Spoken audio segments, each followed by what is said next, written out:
오늘의 말씀은 골로새서 1장 24, 25절의 말씀을 본문으로 읽겠습니다. 이제 내가 너희를 위하여 받는 나의 고난들을 기뻐하고 또 그리스도의 고통받으신 이후에 있는 것을 그의 몸인 교회를 위하여 내 육신에 채우느라. 너희를 위하여 내게 주신 하나님의 경륜을 따라 하나님의 말씀을 이루려고 내가 일꾼이 되노라. 오늘의 성경 공부의 주제는 하나님의 경륜입니다. Dispensation of God, 하나님의 경륜입니다. 자, 여러분께서 프리트물을 같이 보시면서 이 시간 공부를 진행하도록 하겠습니다. 지금 아직까지 앞으로 한두 번 더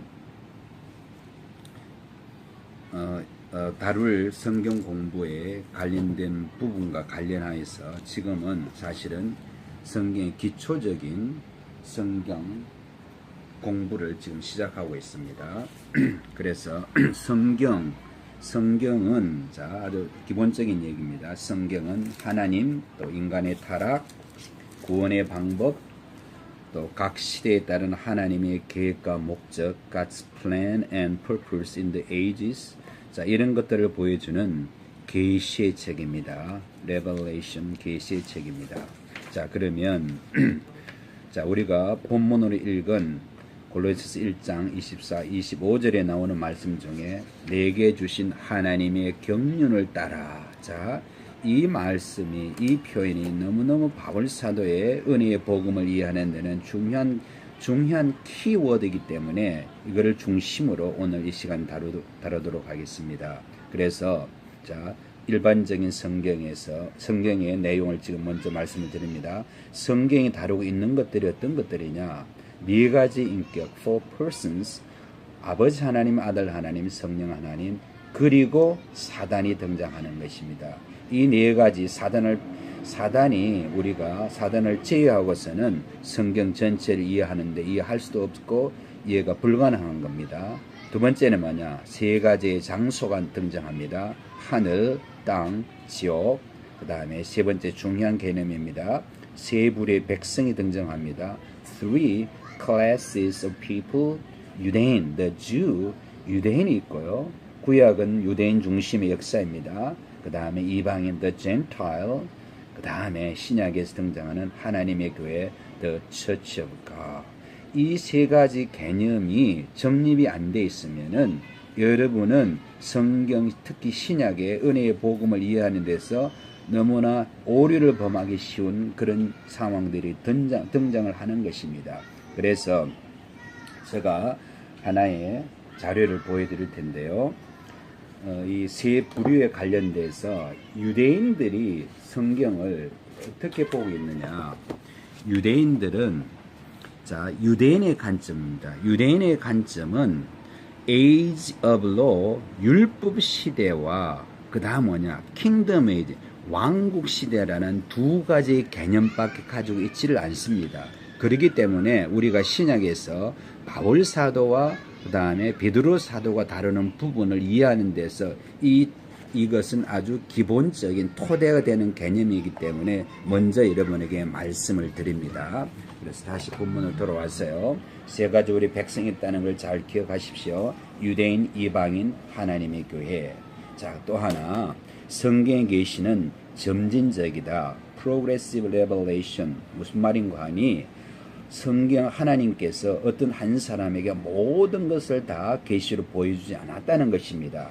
아브라함에게 들려준 계시와 다윗과 모세와 또 재판관들, 사도들, 또 나아가서는 베드로와 사도들에게 보여준 계시들이 점진적으로 이루어졌다는 것을 우리는 기억해야 됩니다.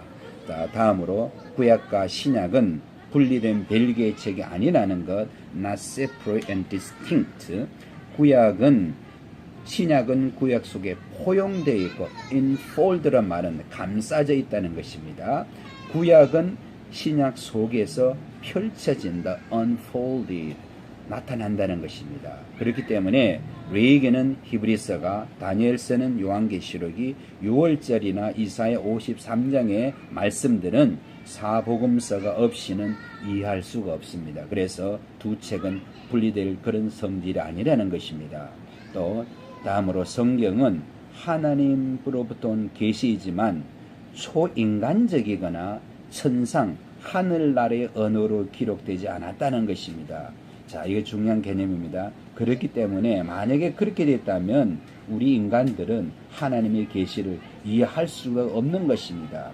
자, 그래서 하나님의 초자연 능력은 성경이 어느 나라 말로 번역되든지 영어건 한글이건 아랍어건 다른 어떤 언어로 번역되든 말씀의 활력과 능력, 영적인 생명력을 간직하고 있다는 것입니다. 이것이 뭐냐? 하나님의 초자연적인 능력 중에 하나라는 것입니다. 우리는 이 사실을 또한 기억해야 합니다.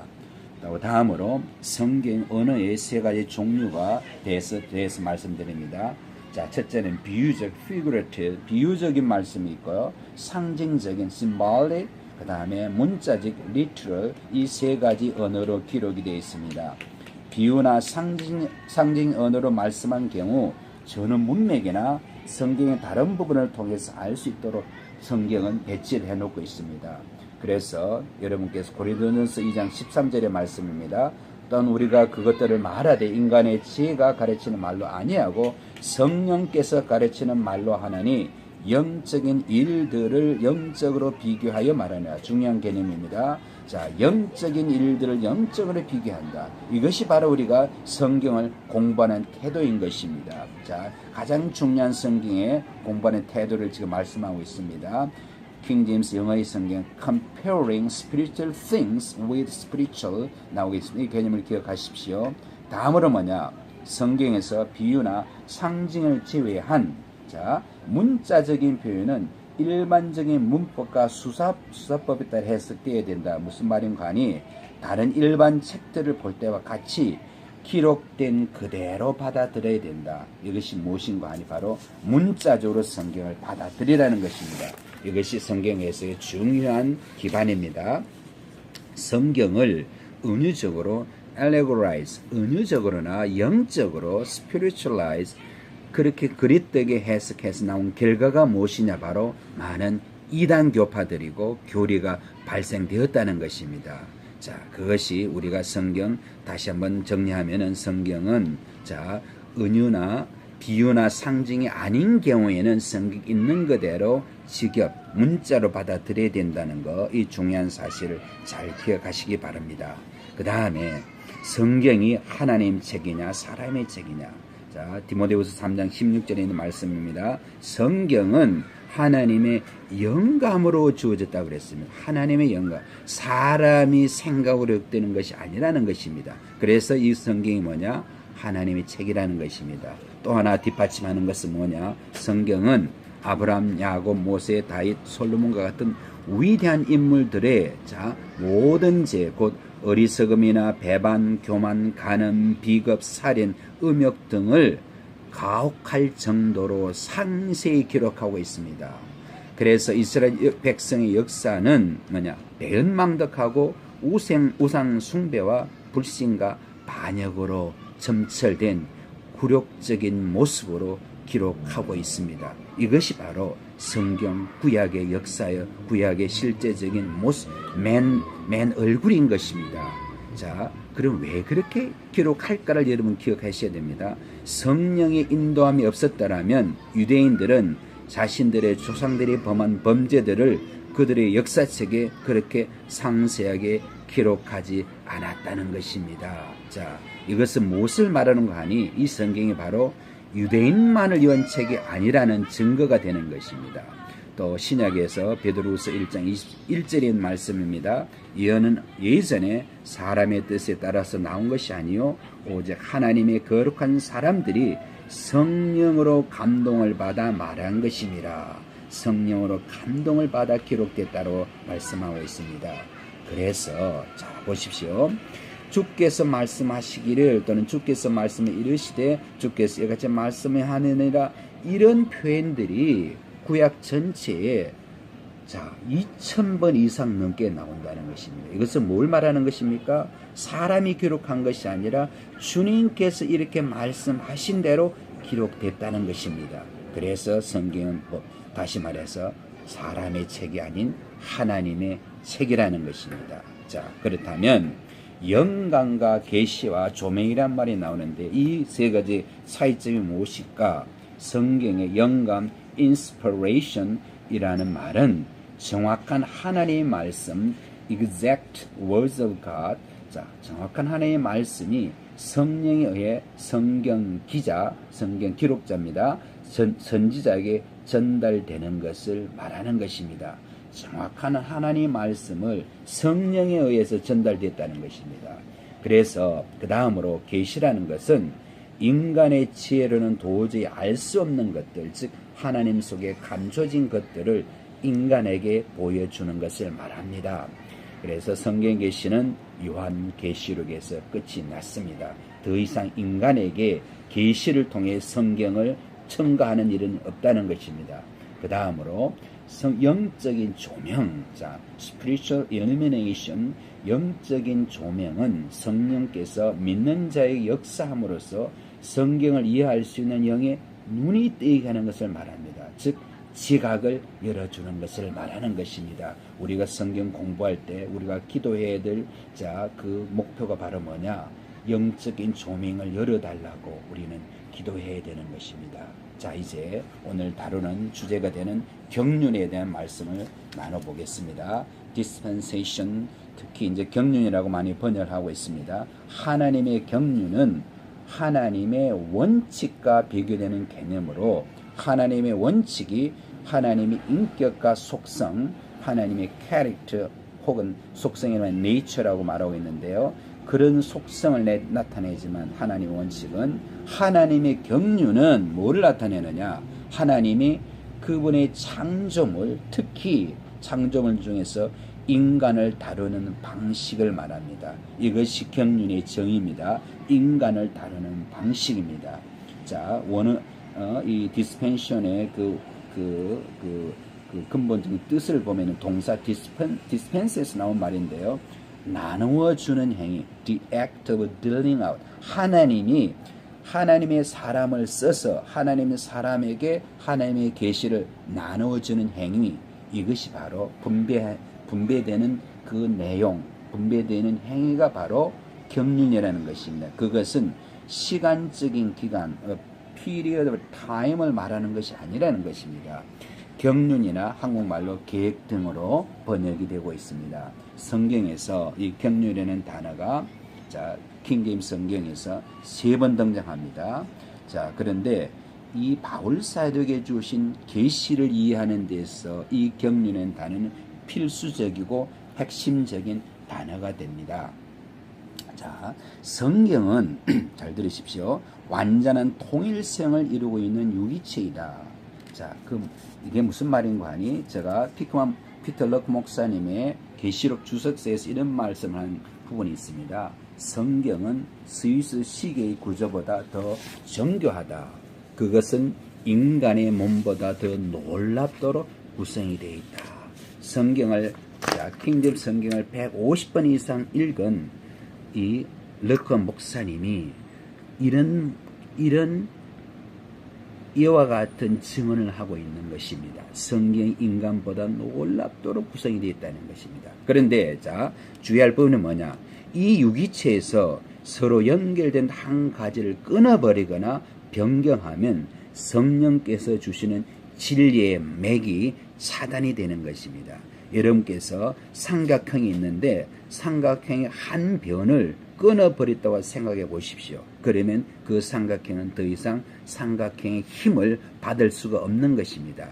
자, 현대판 성경들이 중요한 교류가 되는 단어들을 변경하거나 삭제하여서 그 흐름을 파괴하고 있습니다. 자, 그래서 이것은 다시 말해서 말씀의 변개인데 이것은 사단이 노리는 가장 중요한 전략이 되는 것입니다. 이렇게 되면 성령을 통해 알 수 있는 하나님의 깊은 것들, 여러분께서 고린도전서 2장 10절을 보시면 하나님의 깊은 것들이라는 표현이 나옵니다. The deep things of God. 이 깊은 것들을 놓치게 된다는 것입니다. 그런데 킹제임 성경은 그 일관성이 그대로 보존되어 있습니다. 조금 이따 여러분에게 보여드리겠습니다. 이것이 바로 우리가 바른 성경을 찾아 읽어야 하는 중요한 이유인 것입니다. 딘 잔 버건이라는 이 유명한 성경, 근본주의 성경 학자는 그가 이 책에서 보시면은 뭐라고 말하는 거 아니니? 그 Causes of Corruption 이라는 책이 있습니다. Traditional Text에 보면은 바티칸 사본에서는 2067개, 그 다음에 신해 사본에서는 2379개의 대체와 변경이 이루어졌다고 합니다. 이것은 뭐 삭제나 첨가에 대한 얘기만을 한 그걸 다른 부분이 아니라 대체나 변경 부분을 얘기합니다. 그러면서 뭐라는 거 하니? 여기 있는 책을 잠깐 제가 보여드립니다. 그 책에 보시면은 이렇게 표현을 하고 있습니다. 보시면은 Though most are trivial, their cumulative force is extremely formidable. 무슨 말인가 하니? 그런 대체나 이 단어가 변경된 단어들이 대부분 trivial, 사소할지는 모르지만 their cumulative force, 종합적으로 합쳐진 힘, 총체적인 그 힘이라는 것은 extreme, 지극히 formidable, 가공할 만하다는 것입니다. 가공할 정도로 그 힘이 세다는 것입니다. 그래서 우리는 이 성경에 변경된 성경이라 말하는데 그 성경은 다 근본적인 진리를 담고 있다고 말할 수 있어요. 그렇지만 그것은 한 부분만은 말하는 뿐이지 사소한 것들이 합쳐져서 전체의 진리의 맥을 끊어놓는 사실을 강조하고 있다는 것입니다. 그래서 이제 성경 번역본들이 이 디스펜세이션에 관해서 어떻게 표현하고 있는지를 살펴봅니다. 우선 고린도전서 9장 17절 세 번이 성경에 나온다고 했는데 고린도전서와 그다음 에베소서, 골로새서에 등장하고 있습니다. 고린도전서 9장 17절에 여러분께서 킹제임 성경에 있는 내용을 보시면은 그 있는 대로 제가 읽어봅니다. For if I do this willingly, I have a reward. But if against my will, a dispensational gospel is committed unto me. dispensation이라고 나와 있죠. 그런데 여러분께서 그 밑에 NIV로 적힌 NIV 성경은 뭐라 나와 있는 거 아니? 뒷부분만 읽습니다. I am simply discharging the trust committed to me. dispensation이라는 단어를 흐려놓았습니다. 어디에 그 단어가 있는지 모르게 섞어놔가지고 알 수가 없게 만들었습니다. New King James, NKJV죠. New King James도 이거를 stewardship이라고 표현하고 있고 RSV도 Revised Standard Version에서는 commission이라고 번역하고 있습니다. 그런데 세 가지, 네 가지에 나오는 이 단어들이 킹 제임스 성경 일관되게 dispensation의 단어를 사용하고 있는데 반해서 여러분께서 보신 대로 NIV는 전혀 그 단어 자체를 흐려놔 버렸고요. 다른 번역본들은 다른 단어로 대체하면서도 다른 부분에 나올 때는 다른 단어를 써버리는 거예요. 그렇기 때문에 무슨 문제가 나오는 거 아니? 여러분이 성경을 공부하는데 크로스 레퍼런스, 상호 연관된 말씀들을 찾아나갈 때 연결고리가 끊어져 버리는 것이 되는 것입니다. 그래서 은혜의 복음의 핵심이 되는 단어인 이 디스펜세이션은 단어를 여러분이 공부할 때 다른 성경을 들고 공부하면 찾아낼 수가 없고 그 개념을 흐려놓아서 성경이 성령을 통해서 말씀하시는 계시를 우리는 따라갈 수가 없다는 것입니다. 이것이 바로 우리가 변개된 성경이 우리에게 가져오는 중요한 해악이 되는 것입니다. 우리는 그 점을 잘 참고하고 성경을 공부하고 읽어야 된다는 것입니다. 오늘은 이 정도로 하겠습니다.